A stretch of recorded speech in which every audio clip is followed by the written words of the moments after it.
ನಮ್ಮ ಕನ್ನಡಿಗ ಪ್ರಸಿದ್ಧ ಕೃಷ್ಣ ಅವರ ಪ್ರಸಿದ್ಧ ಬೌಲಿಂಗ್ ಸ್ಪೆಲ್ಲಿಗೆ ಅಫ್ಘಾನಿಸ್ತಾನ ಗಡಗಡ ವಿಲವಿಲ ಒದ್ದಾಡಿ ಹೋಯಿತು. ಆ್ಯಂಡ್ ನಿರೀಕ್ಷೆಯಂತೆ ಭಾರತ ವರ್ಸಸ್ ಅಫ್ಘಾನಿಸ್ತಾನ ODI ಸೀರೀಸನ್ನು ಭಾರತ ವೈಟ್ ವಾಶ್ ಮಾಡಿ ಗೆದ್ದಿದೆ. ನಮಸ್ಕಾರ ಎಲ್ರಿಗೆ ಸಹ, ಜನಾರ್ದನ್ ಸರ್ ಮಾತಾಡ್ತಾ ಇರೋದು. ಕುಶಲ ವೇಕ್ಷೇಮ ಸೌಖ್ಯವೇ. Welcome back to Ganesh Karanth cricket talks YouTube channel. ಜಾಸ್ತಿ ಈ ಮ್ಯಾಚಿನ ಬಗ್ಗೆ ಮಾತಾಡಲಿಕ್ಕೆ ಹೋಗೋದಿಲ್ಲ, ಯಾಕೆಂದರೆ ಟು ಬಿ ಆನೆಸ್ಟ್ ನಾನು ನಿಜವಾಗ್ಲೂ ಹೇಳ್ತಾ ಇದ್ದೇನೆ, ನನಗಿದು ಕೆಟ್ಟ ಬೋರಿಂಗ್ ಸೀರೀಸ್ ಆಗಿತ್ತು.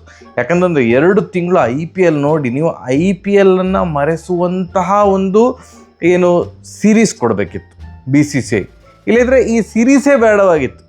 ಕೊಟ್ಟರೆ ಅಂದರೆ IPL ಮುಗಿದ ಕೂಡಲೇ ಕ್ರಿಕೆಟ್, ಇಂಟರ್ನ್ಯಾಷನಲ್ ಕ್ರಿಕೆಟ್ ಇದೆ ಅಂತ ಅನ್ನೋದಾಗಿದ್ದರೆ, ಈಗ ಏನು ಇಂಗ್ಲೆಂಡ್ ವರ್ಸಸ್ ನ್ಯೂಜಿಲೆಂಡ್ ಆ ಒಂಥರ ಒಂದು ಟೆಸ್ಟ್ ಸೀರೀಸ್ ಆಗ್ತಾ ಉಂಟಲ್ಲ, ಜಿದ್ದು ಆ ಥರದ ಒಂದು ಟೆಸ್ಟ್ ಸೀರೀಸು ODI ಸೀರೀಸು ಇದ್ದರೆ ಒಂದು ಓಕೆ ಮಜಾ ಬರ್ತಾ ಇತ್ತು. ಅಯ್ಯೋ IPL ಮುಗಿದ ಮೇಲೆ ಏನು ಅಫ್ಘಾನಿಸ್ತಾನ ಇದ್ದರು, ಅದು ಕಾಂಪಿಟೇಷನೇ ಇಲ್ಲ. ಒಂದು ಮ್ಯಾಚಲ್ಲೂ ಕೂಡ ಕರೆಕ್ಟಾಗಿ ಕಾಂಪೀಟೇ ಮಾಡಲಿಲ್ಲ. ಇವತ್ತು ಆದದ್ದು ಹಾಗೆ. 3ನೇ ಮ್ಯಾಚ್ ಭಾರತ ಗೆಲ್ತದೆ ಅಂತ ಎಲ್ರಿಗೂ ಸಹ ಗೊತ್ತಿತ್ತು, ಯಾವ ಥರ ಗೆಲ್ತಾರೆ ಅಂತ ನಾವು ಕಾದು ನೋಡ್ತಾ ಇದ್ವಿ. ಬಟ್ ಪ್ರಸಿದ್ಧ ಕೃಷ್ಣ ಅವರು ಈ ಥರ ಕೂಡ ಇಷ್ಟು ಚಿಂದಿ ಚಿತ್ರಾನ್ನ ಬೌಲಿಂಗ್ ಹಾಕ್ಬೋದು ಅಂತ ಇವತ್ತೊಂದು ಪ್ರೂವ್ ಆಯಿತು. First spell, O my god, 6 ರನ್ನಿಗೆ 4 wicket. First 4 wicket ತೆಗೆದದ್ದು ಕೂಡ ಪ್ರಸಿದ್ಧ ಕೃಷ್ಣ. ಅದರಲ್ಲಿ ಫಸ್ಟ್ 3 ವಿಕೆಟಲ್ಲಿ ಬೌಲಿಂಗ್ ಆಗ್ತಾ ಇದ್ದದ್ದು ಪ್ರಸಿದ್ಧ ಕೃಷ್ಣ, ಕ್ಯಾಚ್ ಹಿಡಿತಾ ಇದ್ದದ್ದು ಫಸ್ಟ್ ಸ್ಲಿಪ್ಪಲ್ಲಿ Rohit Sharma. What a combination. 36 ರನ್ನಿಗೆ 4 ವಿಕೆಟ್ ಹೋಗಿ ಆಗಿದೆ ಅಫ್ಘಾನಿಸ್ತಾನದು. ಆ 4 ವಿಕೆಟ್ಗಳನ್ನು ತೆಗೆದದ್ದು ಪ್ರಸಿದ್ಧ ಕೃಷ್ಣ. 6 ರನ್ ಬಿಟ್ಟು ಕೊಟ್ಟದ್ದು. 4 ಓವರಿಗೆ 6 ರನ್ನಿಗೆ 4 ವಿಕೆಟ್ ತೆಗೆದಿದ್ದು ಪ್ರಸಿದ್ಧ ಕೃಷ್ಣ. ಅದಾದಮೇಲೆ ಚೇತರಿಕೆ ಕಂಡಿತ್ತು. ಅದಾದಮೇಲೆ ಒಂದು ಒಳ್ಳೆ ಪಾರ್ಟ್ನರ್ಶಿಪ್ ಅಫ್ಘಾನಿಸ್ತಾನ ಕ್ಯಾಪ್ಟನ್ ಶಹೀದಿ ಮತ್ತು ಒಮರ್ಜಾಯ್ ಇವರ ನಡುವೆ 105 ರನ್ಗಳ ಪಾರ್ಟ್ನರ್ಶಿಪ್ಪು. ಏನೋ ಒಂದು ಫೈಟ್ ಕೊಡಬೇಕಲ್ಲ. ಒಮರ್ಜಾಯ್ ಅವರು 50 ರನ್ ಹೊಡೆದು ಔಟ್ ಆದರು. ಶಹೀದಿ ಅವರು 100 ಕಂಪ್ಲೀಟ್ ಮಾಡಿದರು. ಶಹೀದಿಗೆ ಇನ್ನೊಂದು ಚಿಕ್ಕ ಕಾಂಟ್ರಿಬ್ಯೂಷನ್, ಅಂದರೆ ಒಂದು ಪಾರ್ಟ್ನರ್ಶಿಪ್ಪಲ್ಲಿ ಕಾಂಟ್ರಿಬ್ಯೂಟ್ ಮಾಡಿದ್ದು ಯಾರು ಅಂತಂದರೆ ಮೊಹಮ್ಮದ್ ನಬಿ ಅವರು. ಇವರು 3 ಜನ ಆಡಿದ್ದು. ಮಿಕ್ಕಿದವ್ರು ಯಾರು ಕೂಡ ಎಂಥದೂ ಆಡಲಿಲ್ಲ. ಶಹೀದಿ ಅವರ ಒಂದು ODI ಕರಿಯರಲ್ಲಿ ಫಸ್ಟ್ ಟೈಮ್ ಅವರು 100 ಹೊಡೆದ್ರು. ಅವರ ಕ್ಯಾಪ್ಟನ್ ಶಹೀದಿ ಒಂದು 100, ಒಮರ್ಜಾಯ್ 50 ಮತ್ತು ನಬಿ ಅವರೊಂದು 20+ ರನ್ ಹೊಡೆದು ಏನು ಅಫ್ಘಾನಿಸ್ತಾನ 50 ಓವರ್ ಪೂರ್ತಿ ಆಡಲಿಲ್ಲ. 44.2 ಓವರ್ಸಲ್ಲಿ 218 ರನ್ನಿಗೆ ಸರ್ವ ಪತನ. ಆ್ಯಂಡ್ ಲಾಸ್ಟ್ ವಿಕೆಟ್ ತೆಗೆದು ನಮ್ಮ ಪ್ರಸಿದ್ಧ ಕೃಷ್ಣ ಅವರು. ಅಂತೂ ಇಂತೂ ಅವರು ಫಸ್ಟ್ ಟೈಮ್ 5 ವಿಕೆಟ್ಗಳನ್ನು ಕಬಳಿಸಿದರು. 23 ರನ್ನಿಗೆ 5 ವಿಕೆಟ್ ಇವತ್ತು ಪ್ರಸಿದ್ಧ ಕೃಷ್ಣ ಅವರು ತೆಗೆದದು. ಈ ಥರದ ನೋಡಿ, ನಿಮಗೆ ಗೊತ್ತುಂಟು ನಮ್ಮ ಇಂಟರ್ನ್ಯಾಷನಲ್ ಕ್ರಿಕೆಟ್ ಅಂತ ಬಂದರೆ ಮೋಸ್ಟ್ ಅನ್ಪ್ರೆಡಿಕ್ಟೇಬಲ್ ಬೌಲರ್ಸಲ್ಲಿ ಪ್ರಸಿದ್ಧ ಕೃಷ್ಣ ಅವರು ಸಹ ಬರ್ತಾರೆ. ಒಂಥರ ರನ್ ಮೆಷಿನ್. ಹಾಗೆ ಟೆಸ್ಟ್ ಅಂತೂ ಭಾರಿ ರನ್, ಅಂದರೆ ಯಾವ ವೇಗದಲ್ಲಿ ರೆಗ್ಯುಲರ್ ಆಗಿ on on average fast bowler run ಬಿಟ್ಟು ಕೊಡ್ತಾರಲ್ಲ, ಅದರ ಡಬಲ್ ವೇಗದಲ್ಲಿ ಇದು ಟೆಸ್ಟ್ ಕ್ರಿಕೆಟಲ್ಲಿ ಪ್ರಸಿದ್ಧ ಕೃಷ್ಣ ಅವರೆಲ್ಲ ರನ್ನು ಬಿಟ್ಟುಕೊಟ್ಟ ಉದಾಹರಣೆ ತುಂಬ ಉಂಟು. ಸೊ ಇನ್ನೂ ಕೂಡ ಥ್ರೆಟನಿಂಗ್ ಬೌಲರ್ ಆಗಿ ಹೊರಹೊಮ್ಮಬೇಕಷ್ಟೇ. ಈ ಥರದ ಪರ್ಫಾರ್ಮೆನ್ಸಿಂದ ಅವರ ಕಾನ್ಫಿಡೆನ್ಸ್ ನೆಕ್ಸ್ಟ್ ಲೆವೆಲಿಗೆ ಹೋಗಬಹುದು ಅಂತ ಅಂದ್ಕೊಂಡಿದ್ದಾನೆ. ಆ್ಯಂಡ್ ನಮ್ಮ ಬ್ಯಾಟಿಂಗ್ ಬಗ್ಗೆ ಬಂದರೆ, ಓ ಮೈ ಗಾಡ್, ಇವತ್ತು ಜೈಸ್ವಾಲ್ ನೋಡಿ 6 ಮ್ಯಾಚ್ ಆಡಿರೋದು. ಜೈಸ್ವಾಲ್ ಅವರ ODI ಕರಿಯರ್ 6 ಮ್ಯಾಚ್ 200, 50 ಎಲ್ಲ ಇಲ್ಲ. ಸೊ 50 to 100ಗೆ ಕನ್ವರ್ಷನ್ ರೇಟ್ 100%. 2 ಸಲ 50 ಹೊಡೆದಾರೆ, ಅದು 50-100 ಆಗಿ ಕನ್ವರ್ಟ್ ಆಗಿದೆ. ಇವತ್ತು 86 ಬಾಲಿಗೆ 110 run, not out Jaiswal.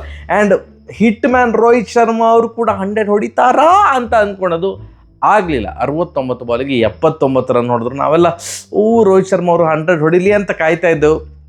But ಅದು 100 ಆಗಲಿಲ್ಲ. ಒಂದೇ ವಿಕೆಟ್ ಹೋದದ್ದು ಇವತ್ತು ರೋಹಿತ್ ಶರ್ಮಾ ಅವರ ವಿಕೆಟ್ ಮಾತ್ರ.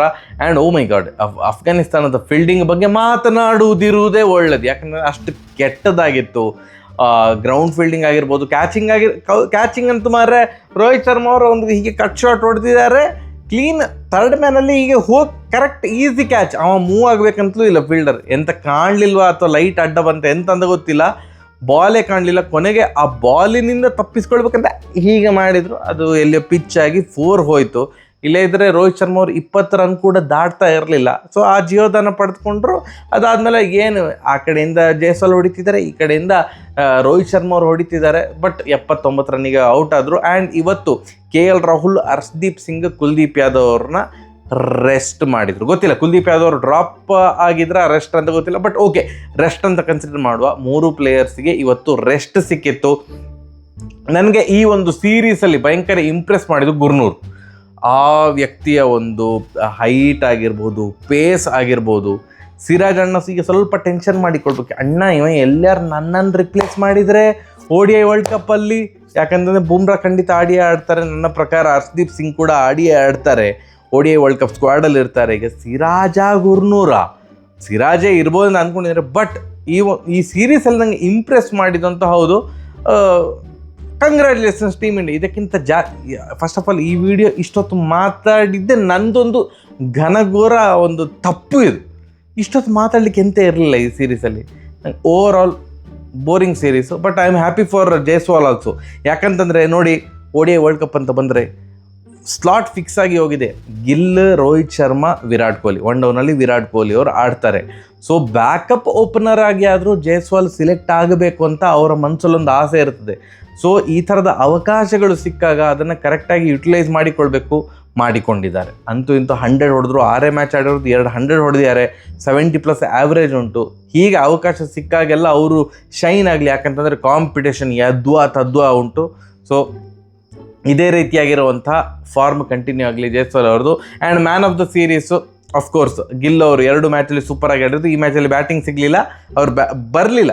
ಈಗ 1 ವಿಕೆಟ್ ಹೋದ್ಮೇಲೆ ಶ್ರೇಯಸ್ ಅಯ್ಯರ್ ಅವರು ಬಂದರು. ಅವರು 19 ಬಾಲ್ಸ್ 20 ಹೊಡೆದು ನಾಟ್ ಔಟ್ ಆಗಿದ್ದರು. But man of the series ಅವಾರ್ಡನ್ನು ಕ್ಯಾಪ್ಟನ್ ಶುಭ್ಮನ್ ಗಿಲ್ ಅವ್ರು ಗೆದ್ದಿದ್ದಾರೆ. Congratulations team India.